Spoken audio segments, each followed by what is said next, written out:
नमस्कार, दर्श न्यूज के इस बुलेटिन में आप सभी का बहुत बहुत स्वागत है। मैं दिव्यांशु हाजिर हूं दिन भर की प्रमुख खबरों के साथ। तो चलिए बिना देरी किए बढ़ते हैं खबरों की तरफ।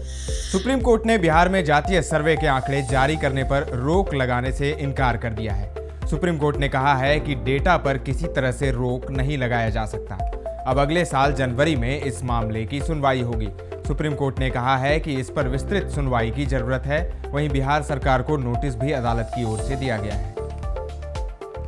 शिक्षा विभाग की ओर से दर्ज मामले में बिहार विश्वविद्यालय के कुलपति डॉक्टर शैलेंद्र कुमार चतुर्वेदी ने कहा है कि बिन राजभवन के आदेश के केस दर्ज कराया गया है। इसमें बिना पक्ष जाने पुलिस प्रशासन की ओर से कार्रवाई की गई है। उन्होंने बताया कि हमने भरोसा दिलाया था कि विश्वविद्यालय की हालत में सुधार लाया जाएगा।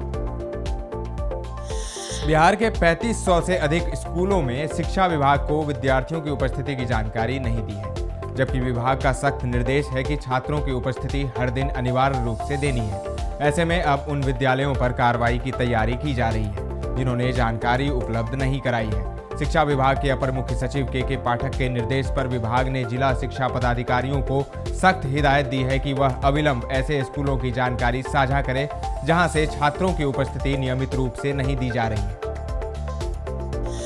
बिहार में नक्सली गतिविधियों और माओवादी हिंसा की घटनाओं में कमी के बावजूद नीतीश कुमार सरकार ने केंद्र सरकार से उससे बिना पूछे पैरामिलिट्री फोर्स को तैनाती से वापस नहीं बुलाने को कहा है।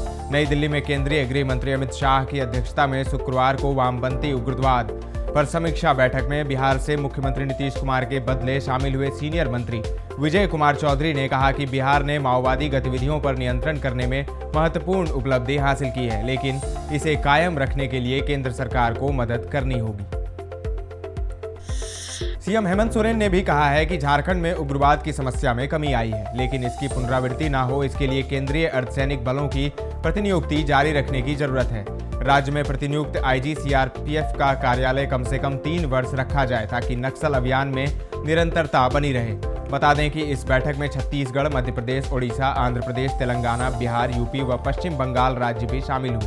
बताया गया है कि बैठक में सीएम के अलावा राज्य के वरीय आला अधिकारी भी हिस्सा लिए।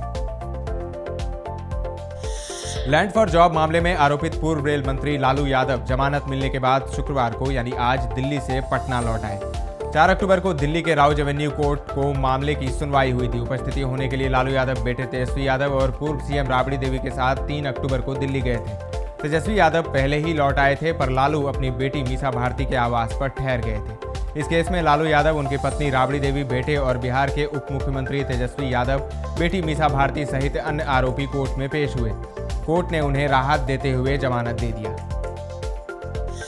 झारखंड के मुख्यमंत्री हेमंत सोरेन की ओर से दायर क्रिमिनल रिट याचिका पर झारखंड हाई कोर्ट में आज आंशिक रूप से सुनवाई हुई। इस दौरान कोर्ट ने कहा कि इस याचिका में 5 डिफेक्ट हैं, जिसके कारण अब 11 अक्टूबर को झारखंड हाई कोर्ट में अगली सुनवाई होगी। साथ ही कोर्ट ने हेमंत सोरेन को इस याचिका में जो त्रुटियां हैं उसे भी दूर करने का आदेश दिया।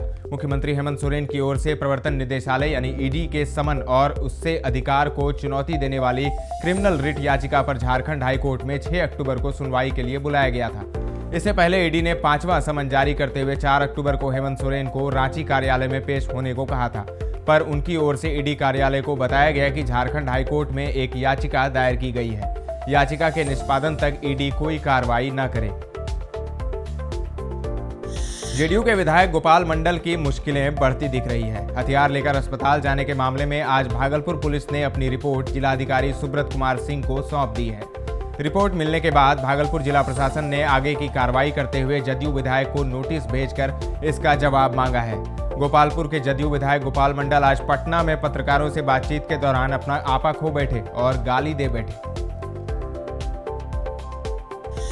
नीतीश कुमार की पार्टी जेडीयू के विधायक गोपाल मंडल द्वारा सवाल पूछने पर पत्रकारों को गाली देने और पिस्तौल दिखाने को लेकर जदयू विधायक पर चारों ओर से हमले हो रहे हैं।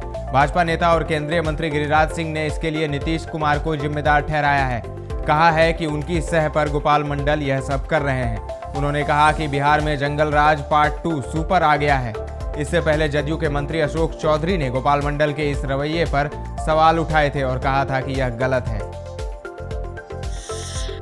आरजेडी प्रमुख लालू प्रसाद यादव के बड़े बेटे व बिहार सरकार में पर्यावरण मंत्री तेज प्रताप यादव अक्सर अपने बयानों और कारनामों को लेकर सुर्खियों में रहते हैं। इसी कड़ी में तेज प्रताप यादव का एक नया रूप देखने को मिला है। अब उनका एक नया अवतार देखने को मिल रहा है। दरअसल सोशल मीडिया पर एक वीडियो वायरल हो रहा है जिसमें तेज प्रताप यादव मैदान पर बल्लेबाजी करते नजर आ रहे हैं। वायरल वीडियो कब का है इसका तो पता नहीं चल रहा है, लेकिन तेज प्रताप पहली बॉल पर छक्का तो दूसरी बॉल पर चौका लगाते हुए नजर आ रहे हैं।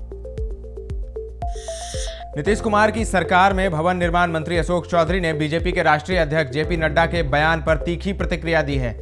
उन्होंने कहा कि कौन किसके कंधे पर बैठकर आगे बढ़ा है यह पूरा देश जानता है।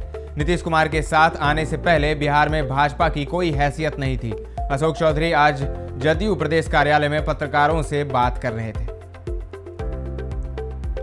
बिहार के पूर्व डिप्टी सीएम व बीजेपी सांसद सुशील कुमार मोदी ने कहा कि जातीय गणना की रिपोर्ट सार्वजनिक होने के बाद सत्ता से जुड़ी चुनिंदा जातियों को छोड़कर लगभग सभी जातियों के लोग ठगा हुआ महसूस कर रहे हैं। उन्होंने कहा कि वैश्य, निषाद जैसी कुछ जातियों के आंकड़े 8 से 10 उपजातियों में तोड़कर दिखाए गए ताकि उन्हें अपनी राजनीतिक ताकत का एहसास नहीं हो। यह किसके इशारे पर हुआ? मोदी ने कहा कि राज्य में वैश्य समाज की आबादी 9.5% से अधिक है, लेकिन यह सर्वे में दर्ज नहीं हुआ।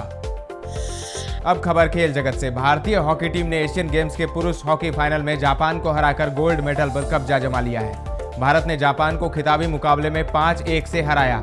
भारत ने एशियन गेम्स में 9 साल बाद स्वर्ण पदक जीता है। इससे पहले भारत ने 2014 में इंचियोजोन में पुरुष हॉकी में स्वर्ण पदक जीता था। भारत का एशियाई खेलों में ये चौथा पीला तगमा है। टीम इंडिया ने चौथी बार गोल्ड मेडल जीतकर अगले साल होने वाले पेरिस ओलंपिक का टिकट भी कटा लिया है। अब बात मौसम के मिजाज की। बिहार में झमाझम बारिश का दौर अब थमने के अनुमान मौसम विभाग की तरफ से जताए गए हैं। राज्य में बारिश की गतिविधियां आज से कम हो गई। बादल छटेंगे और अधिकतर पारे में 1 या 2 डिग्री की बढ़ोतरी होगी, लेकिन झारखंड में मौसम विभाग ने अगले 3 दिनों तक बारिश की संभावना जताई है। दर्श न्यूज के इस बुलेटिन में फिलहाल इतना ही, लेकिन खबरों का सिलसिला लगातार जारी है। देखते रहें दर्श न्यूज।